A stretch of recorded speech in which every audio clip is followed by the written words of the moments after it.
Colorado is going to be very well positioned in the future.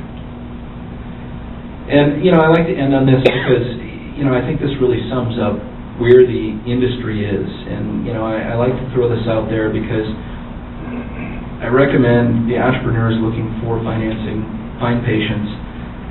The cycles for investment take significantly longer.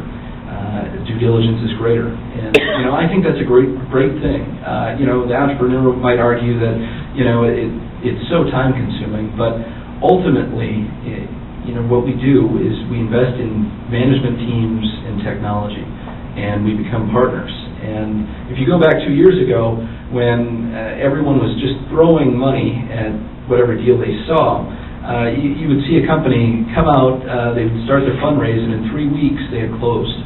And you can't understand what a company does in that period of time. It was just too much.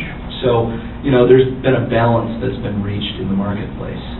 Yes, it's longer than what it was 2 months ago, and yes, it's a time-consuming process. But ultimately, if I'm in front of an entrepreneur and I'm telling him that I have to be his partner, I have to understand the business. And, I think the balance has been reached, and it's very important.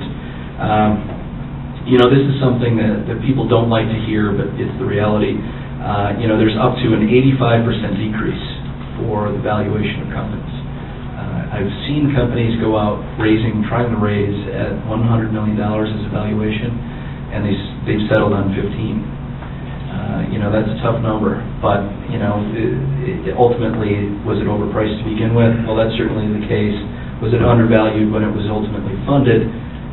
Maybe that's true as well, but you have to understand that there's a huge variance on the pre-money valuation on a lot of these companies. Another great example is a company went out raising at $500 million. Ultimately, it settled at 50. So,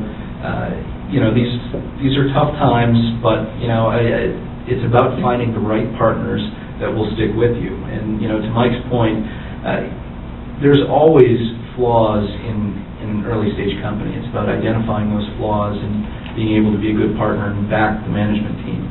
So, our general practice is to dig in, get in the weeds very early, but to understand that and then let the entrepreneur move on and run his business and, understand where we need to plug those holes, but not to be overly burdensome when it comes to follow-on financing. And then finally, I'll leave with, you have to be creative. There is a shortage of funding available for early-stage startups in the energy sector. And anything you can do, however you can get the financing, is extremely important. And whether it's SBIR grants, whatever sort of government funding is available that you can get your hands around, I highly encourage you to do that as much as possible. And if anything, that will do nothing but make you look much better to venture investors as you go out for your next stage round of financing.